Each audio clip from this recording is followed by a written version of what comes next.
Hello student, स्वागत है आप सभी का एक बार फिर से हमारे इस लर्निंग प्लेटफॉर्म बीएससी बायो वाला में। स्टूडेंट, आज हम पूरी एनर्जी के साथ एनाटॉमी ऑफ पाइनस नीडल के बारे में समझेंगे, जो आपके एग्ज़ाम के पॉइंट ऑफ व्यू से मोस्ट इम्पॉर्टेंट क्वेश्चन माना जाता है। यहाँ से आपको एक क्वेश्चन देखने को मिलता है पाइनस का नीडल में, जिसमें आपको लगभग 10 मार्क के क्वेश्चन भी देखने को मिल सकता है पाइनस के नीडल से। यानी कि पाइनस के नीडल पे ही आपको इसके फिगर पे ही 5 नंबर मिलते हैं आपको केवल फिगर ड्रा करने पे।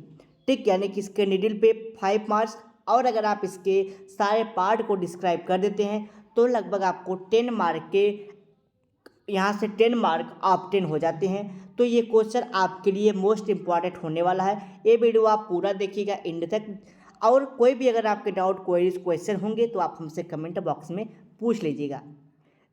देखिए, यहाँ पे पाइनस नीडल का मतलब होता है, नीडल यानी कि यहाँ पे लीफ की बात हो रही, लीफ की बात हो रही है। इसका जो लीफ होता है वो नीडल शेप होता है, यानी कि जो फोलिएज लीफ होती है, फोलिएज लीफ, जो फोलिएज लीफ होती है वो नीडल शेप की होती है, नीडल शेप की, इसीलिए इसको पाइनस नीडल बोला जाता है। तो नीडल का मतलब यहाँ पे फोलिएज लीफ की बात हो रही है। तो फोलिएज लीफ कैसा होता है? नीडल शेप की, यानी कि सूचाकार होती है, सुई की तरह। जब आप इसका वीटीएस काटेंगे, vertical section division, vertical transverse division, ठीक, तो इस जो फोलिएज लीफ होता है वो इस शेप की दिखाई पड़ती है, कुछ इस प्रकार से। ठीक, यानी कि जब आप इसका वीटीएस काटेंगे तो वो कुछ इस तरफ दिखाई पड़ती है। ये जो वीटीएस का स्ट्रक्चर, यानी कि आप पाइनस के नीडल का जब स्ट्रक्चर करेंगे, इसकी जब एनाटॉमी देखने जाएंगे, आप इसकी इंटरनल स्ट्रक्चर देखेंगे तो सबसे बाहर की तरफ आपको एपिडर्मिस देखने को मिलेगा। ये सबसे बाहर की तरफ आपको एपिडर्मिस देखने को मिलेगा। ठीक, एपिडर्मिस सबसे बाहर की लेयर होती है जो क्या करती है, इस लीफ को प्रोटेक्ट करने का काम करती है, प्रोटेक्शन करती है। ठीक, प्रोटेक्ट करती है इस लीफ को। ठीक, ये क्या है? प्रोटेक्टिंग कवरिंग है, जो लीफ को यानी कि नीडल को कवर करती है। ये सिंगल लेयर की बनी होती है। ठीक, किसकी बनी होती है? सिंगल लेयर्ड पैरेन्काइमा सेल्स की बनी होती है। जो सिंगल लेयर होता है ये पैरेन्काइमा सेल की बनी होती है। तो जो एपिडर्मिस क्या है? आउटर प्रोटेक्टिंग कवरिंग है, जो सिंगल लेयर की बनी होती है, जो इसको प्रोटेक्ट करती है। ठीक, और जो ये एपिडर्मिस होता है इसको थिक क्यूटिकल के द्वारा प्रोटेक्ट किया जाता है। यानी कि ये एपिडर्मिस प्रोटेक्ट करता है लीफ को, बट इस एपिडर्मिस को भी क्यूटिकल प्रोटेक्ट करता है। यानी कि इसके ऊपर एक और लेयर पाई जाती है, क्यूटिकल की लेयर, और उसमें उसके बीच बीच में सनकेन स्टोमेटा देखने को मिलता है। ठीक, और उसी में सनकेन स्टोमेटा देखने को मिलता है। ये कुछ इस प्रकार से स्ट्रक्चर दिखाई पड़ती है, जिसको हम लोग क्या बोलते हैं? सनकेन स्टोमेटा। यहाँ पे एक स्ट्रक्चर है, यहाँ पे एक स्ट्रक्चर है, यहाँ पे है, तो यहाँ पे सनकेन स्टोमेटा देखने को मिलता है। सनकेन स्टोमेटा जो देखने को मिलता है ये क्या करता है? रेट ऑफ ट्रांसपेरेंट रिएक्शन को रिड्यूस करता है। यानी कि ये फोलिएज लीफ है, यानी कि नीडल लाइक स्ट्रक्चर लीफ है, इसके ऊपर एपिडर्मिस है, उसके ऊपर की थिक क्यूटिकल की लेयर है। अब फोलिएज लीफ है तो यहाँ से फोटोसिंथेसिस की क्रिया होगी, तो फोटोसिंथेसिस की क्रिया में वाटर लॉस होता है। तो यही वाटर लॉस को रोकता है कौन? सनकेन स्टोमेटा, यानी कि जो ये स्ट्रक्चर पाई जाती है सनकेन स्टोमेटा, ये वाटर लॉस को रोकने का काम करता है सनकेन स्टोमेटा। तो कौन कौन स्ट्रक्चर हुए? सनकेन स्टोमेटा, जो वाटर लॉस को यानी कि ट्रांसपिरेशन को रोकता है। उसके बाद थिक क्यूटिकल पाई जाती है एपिडर्मिस के ऊपर। तो एपिडर्मिस का पार्ट कन्फर्म हो गया, क्लियर हो गया। एपिडर्मिस के जस्ट नीचे आता है हाइपोडर्मिस। एपिडर्मिस के जस्ट बिलो हाइपोडर्मिस प्रेजेंट होता है। जो हाइपोडर्मिस होती हैं ये 2 से 3 लेयर के बने होते हैं स्किन काइमा सेल्स का। वो किसका बना था? पैरेन्काइमा सेल्स का। एपिडर्मिस जो हाइपोडर्मिस होता है वो स्क्लेरन काइमा सेल्स का बना होता है, जो निडल को मैकेनिकली स्ट्रेंथ प्रोवाइड करता है, सपोर्ट प्रोवाइड करता है स्पाइनस निडल को, ताकि वो सुई की तरह एकदम सीधा खड़ा हो सके। ठीक, यानी कि इसको सपोर्ट प्रोवाइड करता है। ये सूचाकार होते हैं यानी कि निडल शेप के होते हैं, तो ये सीधे होते हैं। क्यों होते हैं? क्योंकि इसमें हाइपोडर्मिस पाया जाता है। उस हाइपोडर्मिस में स्क्लेरेनकाइमा सेल्स होता है जो उसको mechanically strength you can say support provide करता है। तो इसका मेन फंक्शन क्या है? ये 2-3 लेयर के बने होते हैं, 2 से 3 लेयर को, जो उसको सपोर्ट प्रोवाइड करते हैं। और किस लेयर के बने होते हैं? तो स्क्लेरेनकाइमेटस सेल का ये बना होता है। इस हाइपोडर्मिस के जस्ट बिलो मीसोफिल टिश्यू होती है। जो मीसोफिल टिश्यू होती है ये हाइपोडर्मिस के जस्ट बिलो होती है। ठीक, यानी कि हाइपोडर्मिस के नीचे होती है और ये 2 से 4 लेयर की होती है, 2 to 4 लेयर की होती है। ये 2 से 4 लेयर की होती है। कौन? Mesophyll tissue. मीसोफिल टिश्यू जो होती है वो 2 to 4 लेयर यानी कि 2 से 4 लेयर की बनी होती है, जिसमें क्या होता है? जो क्लोरेनकाइमा सेल्स की बनी होती है। क्लोरेनकाइमा सेल्स की यानी कि उसमें क्लोरोप्लास्ट प्रेजेंट होता है जो फोटोसिंथेसिस में हेल्प करता है। ठीक, यानी कि जो फोटोसिंथेसिस की क्रिया को परफॉर्म करने का काम करती है। यानी कि जो ये मीसोफिल टिश्यू है ये क्या होती है? ये 2 to 4 लेयर होती है, 2 से 4 लेयर को देखने को मिलती है। ठीक, ये किसकी बनी होती है? तो आप कहेंगे क्लोरेनकाइमा सेल्स की बनी होती है। जो क्लोरेनकाइमा सेल्स होती है उसमें क्या होता है? क्लोरोप्लास्ट होता है जो फोटोसिंथेसिस की क्रिया को परफॉर्म करती है, यानी कि यहाँ से फोटोसिंथेसिस की क्रिया होती है। और इसी मीसोफिल टिश्यू के बीच बीच में आपको रेजिन डक्ट देखने को मिलता है। ठीक, तो क्या देखने को मिलता है? इसी में 2 यानी कि 2 रेजिन डक्ट प्रेजेंट होते हैं। एक यहाँ पे दिखाई पड़ रहा है आपको, एक यहाँ पे, तो 2 रेजिन डक्ट देखने को मिलता है।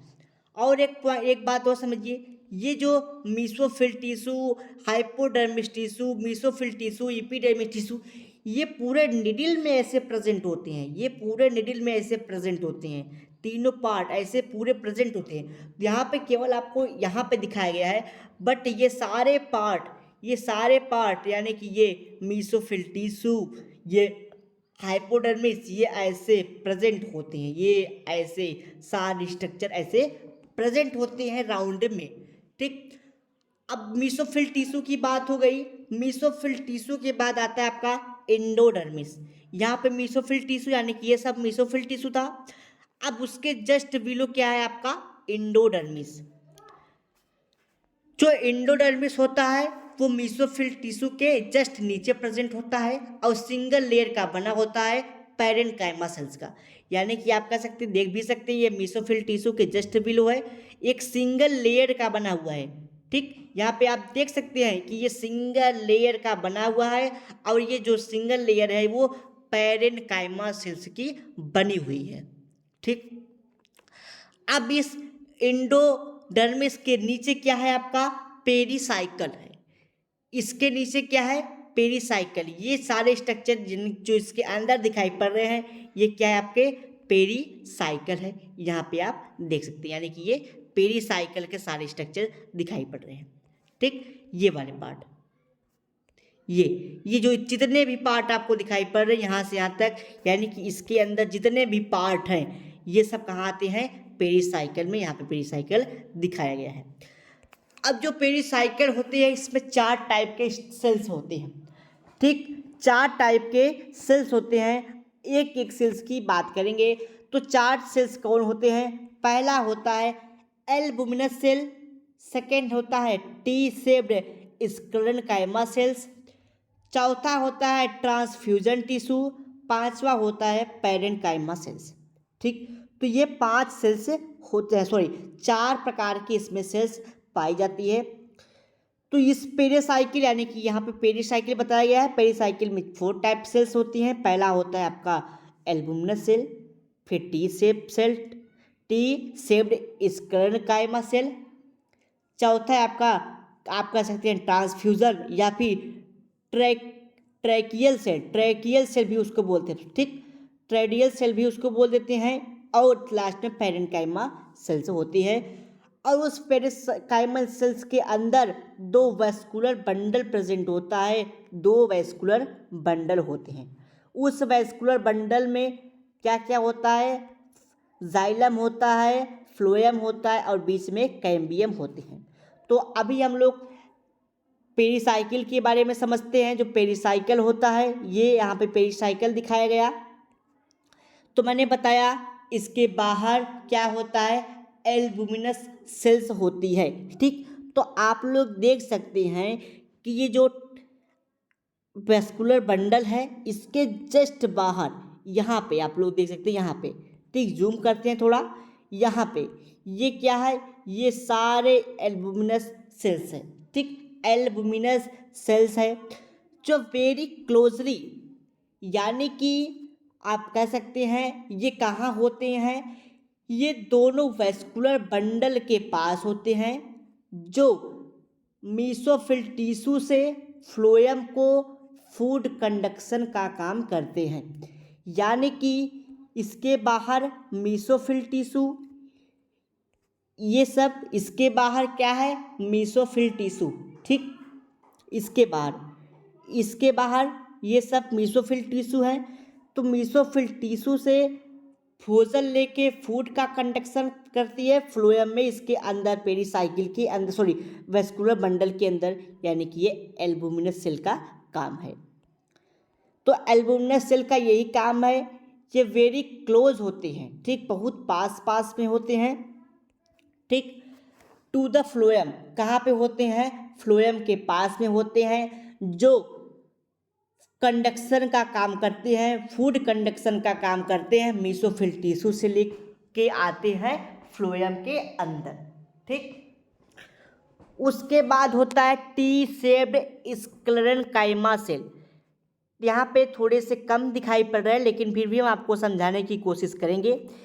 ये बाहर की स्ट्रक्चर एल्बुमिनस सेल हुई, इसके बीच में एक ऐसी स्ट्रक्चर देखने को मिलता है, ऐसा, इन दोनों वैस्कुलर बंडल के बीच में एक सेल्स होती है, ऐसे टी शेप्ड की सेल्स होती हैं, जो दोनों वैस्कुलर बंडल के बीच में प्रेजेंट होती है। T shaped sclerenchyma cell T shaped की होती है, जो इन दोनों वैस्कुलर बंडल के बीच में प्रेजेंट होती है। यानी कि अगर ये एक वैस्कुलर बंडल है, एक वैस्कुलर बंडल यहाँ है, तो इसके बीच में ऐसे प्रेजेंट होती है, ठीक। और इसके बाहर एल्बुमिनस सेल्स ऐसे लगे होते हैं। तो ये रहा टी शेप्ड सेल। तीसरा आता है आपका ट्रांसफ्यूजन टिश्यू। तो ट्रांसफ्यूजन टिश्यू कहाँ पे है आपका? तो ये ट्रांसफ्यूजन टिश्यू यहाँ पे प्रेजेंट होता है, यहाँ पे जो ये भी वेरी क्लोजली प्रेजेंट होते हैं। ये जाइलम को कंडक्शन का काम ये भी करते हैं, बट ये वाटर कंडक्शन करते हैं जाइलम से। यानी कि जो ये ट्रांसफ्यूजन टिश्यूज होते हैं, ये वेरी क्लोजली प्रेजेंट होते हैं। कहाँ, किसके पास प्रेजेंट होते हैं? तो ऊपर की तरफ फ्लोएम होता है, नीचे जाइलम होता है, बीच में कैम्बियम रिंग है। तो इस यहाँ पे फ्लोएम है, ठीक, सॉरी यहाँ पे जाइलम है। तो जाइलम वाटर का कंडक्शन करती है, फ्लोएम फूड का कंडक्शन करती है। तो ये जो आपका ट्रांसफ्यूजन टिश्यू है, इसको वाटर देने का काम करता है। यहाँ से मीसोफिल टिश्यू से इसको वाटर देगा, इसके नीचे मीसोफिल टिश्यू है तो इसको वाटर देगा। यहाँ पे जाइलम, सॉरी फ्लोएम है, तो उसके ऊपर मीसोफिल टिश्यू, तो यहाँ से फूड देने का काम करेगा, ठीक। तो यहाँ से फूड देगा जाइलम, सॉरी फ्लोएम, यहाँ से जाइलम इसको वाटर देगा। बीच में कैम्बियम रिंग है, और इसके बीच में मैंने बताया क्या है? टी शेप्ड का स्क्लेरेनकाइमा सेल्स है। और चौथा मैंने बताया था कि पैरेन्काइमा सेल्स, और इसमें ढेर सारे पैरेन्काइमा सेल्स भी प्रेजेंट होता है। अब इस पैरेन्काइमा सेल्स, यानी कि पूरी बात हो गई पेरिसाइकिल की। पेरिसाइकिल के अंदर मैंने बताया कि वेस्कुलर बंडल होते हैं। वेस्कुलर बंडल दो होते हैं, लेकिन जो वेस्कुलर बंडल होते हैं वो कॉन्जॉइंट कोलेटरल ओपन होते हैं। कॉन्जॉइंट कोलेटरल ओपन का मतलब मैंने अच्छी तरीके से आपको बताया था क्या होता है, जब मैंने वेस्कुलर बंडल की क्लासिफिकेशन के बारे में बताया था। तो मैंने बताया था वेस्कुलर बंडल 3 टाइप के होते हैं। पहला रेडियल वेस्कुलर बंडल, दूसरा कॉन्जॉइंट वेस्कुलर बंडल, तीसरा कॉन्सेंट्रिक वेस्कुलर बंडल। तो कॉन्जॉइंट वैस्कुलर बंडल में मैंने बताया कि दो प्रकार के होते हैं, पहला होता है कोलेटरल और दूसरा होता है बाइकोलेटरल। तो ये जो आपका वैस्कुलर बंडल इसमें देखने को मिलता है, यहाँ पे कौन सा वैस्कुलर बंडल में देखने को मिलता है, तो इसमें मिलता है कॉन्जॉइंट कोलेटरल ओपन टाइप का वैस्कुलर बंडल देखने को मिलता है। ओपन का मतलब यहाँ पे है क्या, इसमें जो जाइलम होता है वो नीचे होता है, फ्लोएम ऊपर होता है, बीच में कैम्बियम होता है, इसलिए इसको ओपन बोलते हैं। कैम्बियम प्रेजेंट होता है, इसलिए आप देख सकते हैं बीच में कैम्बियम है, तो ये ओपन टाइप का हो गया। ठीक, ऊपर क्या है, फ्लोएम है और नीचे क्या होती है, जाइलम है। तो इस कारण इसको कॉन्जॉइंट कोलेटरल ओपन बोलते हैं। तो कैम्बियम आप देख सकते हैं क्या क्या है इस वैस्कुलर बंडल में। तो वैस्कुलर बंडल में ऊपर की तरफ फ्लोएम है, नीचे की तरफ जाइलम, ठीक, बीच में कैम्बियम है। तो ये कैसा हो गया, तो ये हो गया कॉन्जॉइंट, यानी कि जुड़ा हुआ है। कौन कौन जुड़े हुए हैं इसमें, तो कैम्बियम से फ्लोएम, यानी कि ये फ्लोएम और जाइलम से कैम्बियम जुड़ा हुआ है, यानी कि इसलिए इसको बोलते हैं हम लोग कॉन्जॉइंट। कॉन्जॉइंट का मतलब जब कैम्बियम क्लोएम के साथ प्रेजेंट होते हैं, उसके साथ फ्लोएम और जाइलम में कैम्बियम रिंग प्रेजेंट होता है, तब उसको हम लोग बोलते हैं कॉन्जॉइंट कोलेटरल। ठीक, और ये ओपन टाइप है क्यों, क्योंकि इसमें वैस्कुलर बंडल प्रेजेंट है। तो ये पूरी बात रही पाइनस के निडिल के बारे में। अगर आप के कोई डाउट, कोई क्वेरीज हैं तो आप हमसे पूछ सकते हैं। अब हम लोग इसके लैंग्वेज की बात करेंगे कि कौन कौन से स्ट्रक्चर की बात हमने की थी। तो मैंने बताया कि जो पाइनस का निडिल होता है उसको फोलियस लीफ भी बोलते हैं। इसमें कई स्ट्रक्चर देखने को मिलता है। पहला होता है एपिडर्मिस। तो एपिडर्मिस आउटर प्रोटेक्टिव कवरिंग है जो निडिल को प्रोटेक्ट करती है, जो सिंगल लेयर पैरेन्काइमा सेल्स की बनी होती है, और इसके बाहर एक थिक पतली सी क्यूटिकल की लेयर होती है, और उस क्यूटिकल की लेयर में सनकिन स्टोमेटा होती है जो ट्रांसपिरेशन को रोकने का काम करती है, यानी कि वाटर लॉस को रोकती है। सेकेंड आता है हाइपोडर्मिस। हाइपोडर्मिस एपिडर्मिस के नीचे होता है, जो 2 से 3 लेयर का बना होता है, जो पाइनस को मैकेनिकली सपोर्ट प्रोवाइड करता है। नेक्स्ट आता है आपका mesophyll tissue. Mesophyll tissue hypodermis के नीचे प्रेजेंट होता है, जो 2 से 4 सेल्स का बना होता है, और जो सेल्स होती है उसके अंदर क्लोरेनकाइमा होती है। क्लोरेनकाइमा के अंदर क्लोरोप्लास्ट होता है जो फोटोसिंथेसिस की क्रिया को परफॉर्म करती है, और इसके बीच में 2 रेजिन डक्ट होते हैं मीसोफिल टिश्यू के अंदर। फिर मैंने बताया कि एपिडर्मिस होता है। एपिडर्मिस कहाँ प्रेजेंट होता है, मीसोफिल टिश्यू के जस्ट नीचे, जो सिंगल लेयर का बना होता है। सिंगल लेयर पैरेन्काइमा सेल्स का बना होता है। फिर बताया कि मैंने उसके नीचे अंदर पेरिसाइकिल होती है। पेरिसाइकिल में 4 टाइप के सेल्स होती है। पहला होता है एल्बुमिनर सेल, दूसरा होता है टी शेप्ड स्क्लेरेन्काइमा सेल्स, तीसरा होता है आपका ट्रैकियल या फिर ट्रांसफ्यूजन टिश्यू, और चौथा होता है पैरेन्काइमा सेल्स। जो एल्बुमिनर सेल्स होते हैं वो बहुत ही क्लोज प्रेजेंट होते हैं फ्लोएम के, जो फ्लोएम के पास प्रेजेंट होता है, जो फूड कंडक्शन का काम करता है, यानी कि मीसोफिल टिश्यू से फ्लोएम को फूड देने का काम करता है। बीच में, यानी कि वैस्कुलर बंडल के बीच में टी शेप्ड का एक सेल्स पाई जाती है जिसको टी शेप्ड क्लोरेन्काइमा बोलते हैं, और उसके बाद नीचे की तरफ ट्रांसफ्यूजन टिश्यू होती है जो आपके जाइलम के पास पाई जाती है, जो वाटर को देती है, कहाँ से, मीसोफिल टिश्यू से जाइलम में। फिर मैंने बताया कि उसके बीच में पैरेन्काइमा सेल्स भी प्रेजेंट होता है। उसके अंदर जो पेरिसाइकिल है उसके अंदर क्या होते हैं, वैस्कुलर बंडल होते हैं। जो वैस्कुलर बंडल होते हैं वो 2 होते हैं, 2 वैस्कुलर बंडल देखने को मिलता है, और जो वैस्कुलर बंडल होते हैं वो कॉन्जॉइंट कोलेटरल, यानी कि एक जैसे होते हैं, जुड़े हुए होते हैं, और ओपन टाइप के होते हैं क्योंकि उसमें कैम्बियम रिंग प्रेजेंट होता है। तो ये सारी बात रही आज के पाइनस के निडिल के बारे में। जो पाइनस का निडिल होता है उसमें जीरोफिटिक कैरेक्टर देखने को मिलती हैं। ठीक, जीरोफिटिक कैरेक्टर देखने को मिलता है। तो जीरोफिटिक कैरेक्टर में क्या क्या था हमने देखा, तो जीरोफिटिक कैरेक्टर यानी कि जो वाटर को कम कर, यानी कि वाटर लॉस को रोकता है, उसको जीरोफिटिक कैरेक्टर बोलते हैं। यानी कि ऐसे प्लांट जो कम वाटर में भी ग्रो कर जाते हैं उसको जीरोफिटिक प्लांट बोलते हैं। तो वही कैरेक्टर इस प्लांट में देखने को मिलता है। क्या क्या था, क्यूटिकल की लेयर थी, सनकिन स्टोमेटा था, स्क्लेरन क्रोमाइटस, स्क्लेरन काइमेटस हाइपोडर्मिस टिश्यू था, रेजिनटेक्ट था, टी शेप स्क्लेरेन्काइमा था, वेस्कुलर बंडल था, एबुलिनस या फिर आप और क्या था, ट्रैकियल सेल यानी कि ट्रांसफ्यूजन टिश्यू थे, और उसके साथ साथ एसिकुलर निडल यानी कि शेप का लीफ था जो ट्रांसफ्यूजन को रोकता था यानी कि जीरोफिटिक कैरेक्टर शो करते थे। तो इतनी पार्ट प्रेजेंट थे। क्या क्या था इसमें, क्यूटिकल की लेयर थी, सनकेन स्टोमेटा था, स्क्लेरेन्काइमेटस हाइपोडर्मिस टिश्यू था, रेजिनडक्ट था, टी शेप्ड का स्क्लेरेन्काइमा था, वेस्कुलर बंडल था, एल्बुमिनस सेल्स प्रेजेंट थे, ट्रैकेडियल सेल प्रेजेंट थे, और साथ ही साथ एसिकुलर यानी कि निडल शेप के लीफ पाई जाती है। इसलिए इसमें क्या होता है, वाटर लॉस कम होता है। तो इस पाइनस के निडल में मैंने अभी आपको सारे पॉइंट बता दिए। तो अगले लेक्चर में हम आपको इसके स्टेम के बारे में बताएंगे कि इसका स्टेम क्या करता है, कैसे इसमें सेकेंडरी ग्रोथ होती है, सारी बातें। तो आपको शायद आशा करते हैं कि पाइनस का निडल के बारे में सारे पॉइंट क्लियर हो गए होंगे। एक बार आप फिर से समझ लीजिए मैंने क्या क्या बताया पाइनस के निडल में। मैंने बताया जो पाइनस का निडल होता है यानी कि जो लीफ होती है, जब आप उसकी एनाटॉमी काटेंगे तो कुछ इस प्रकार से दिखाई पड़ेगी। सबसे बाहर एपिडर्मिस, ठीक, एपिडर्मिस दो एक लेयर की बनी होती है, उसके और जो सिंगल लेयर की बनी होती है पैरेन्काइमा सेल्स की बनी होती है सिंगल लेयर। उसके बाद मैंने ये बताया कि जो आपकी एपिडर्मिस होती है, एपिडर्मिस सिंगल लेयर की होती है, उसके चारों तरफ यानी कि उसके बाहर एक पतली सी क्यूटिकल की लेयर होती है, और उन्हीं बीच में क्या देखने को मिलता है, सनकेन स्टोमेटा देखने को मिलता है जो वाटर लॉस को रोकता है यानी कि ट्रांसपीरेशन को रोकता है।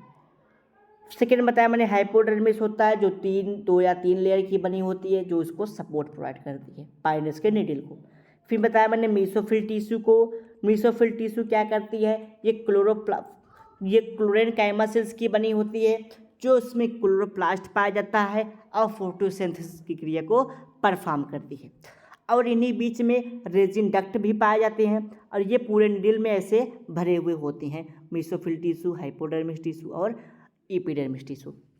फिर मैंने बताया एपिडर्मिस के नीचे क्या होता है, एक सिंगल लेयर एपिडर्मिस, ठीक, उसके नीचे मैंने बताया एपिडर्मिस होता है मेसोफिल टिश्यू के अंदर, तो जो सिंगल लेयर का बना होता है, और उसके अंदर पेरिसाइकिल होती है।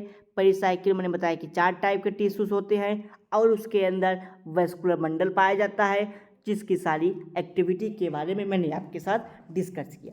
तो एसी निडल के बारे में आपको जानना था, इसके मैंने सारे पॉइंट के बारे में बता दिए, इसकी लैंग्वेज को बता दिए, इसके पीडीएफ को भी दिखा दिया आपके साथ, जीरोफिटिक करेक्टर के बारे में बता दिया।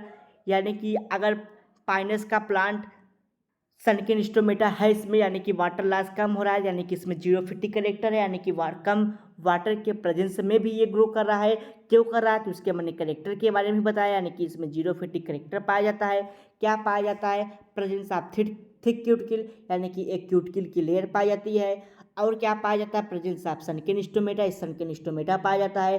और क्या पाया जाता है, क्लोरोमेटस हाइपोडर्मिस सेल्स पाई जाती हैं, रेजिनडेक्ट पाया जाता है, टी शेप्ड की स्क्लेरेन्काइमा पाई जाती है, वेस्कुलर बंडल पाया जाता है, एल्ब्यूमिनस टिश्यू, ट्रैकिडियल टिश्यू या फिर ट्रांसफ्यूजन टिश्यू आप भी बोल सकते हैं, ठीक ठीक। और क्या पाया जाता है इसमें, पाइनस की जो निडल है वो एसिकुलर यानी कि निडल शेप की पाई जाती है, इसलिए वाटर लॉस कम होता है। तो आपको पाइनस के निडल में सारे पॉइंट मैंने अच्छे से बता दिए, क्योंकि यहाँ से आपको 10 नंबर के क्वेश्चन देखने को मिलता है, इसलिए सारी बातें हमने इतनी बार दोहराई, ठीक। अगर आपको ये वीडियो अच्छा लगा हो, मेरे पढ़ाने का तरीका अच्छा लगा हो, तो आप वीडियो को लाइक कर दीजिए, सब्सक्राइब कर दीजिए। आप बहुत अच्छे हैं ये हम मानते हैं, और भी अच्छे बनना चाहते हैं तो वीडियो को शेयर कर दीजिए अपने दोस्तों मित्रों के साथ ज़्यादा से ज़्यादा मात्रा में, ताकि और भी लोग इससे जुड़ सके और अपनी पढ़ाई को कंप्लीट कर सकें। तो पाइनस के स्टेम के बारे में हम लोग अगले लेक्चर में समझेंगे, ठीक। स्टेम क्या होता है, तो आपको पता है कि इसका जो स्टेम होता है वो सिलेंड्रिकल होता है, इरेक्ट होते हैं। सारे पॉइंट स्टेम के बारे में हम लोग अगले लेक्चर में कवर करेंगे, ठीक। तो इसमें सेकेंडरी ग्रोथ कैसे होता है, ठीक, मोनोजाइलिक एम्बियम बनता है वो भी बताएंगे आपको। सारे पॉइंट वहाँ पे हम लोग क्लियर कर लेंगे। फिर उसके बाद हम इसके रिप्रोडक्शन के बारे में बात करेंगे, और जहाँ से आपका ये पाइनस का स्टेम यानी कि पाइनस की टॉपिक कवर हो जाएगी। तो चलिए मिलते हैं अगले लेक्चर में पाइनस के स्टेम के साथ। तब तक अलविदा, टाटा, बाय।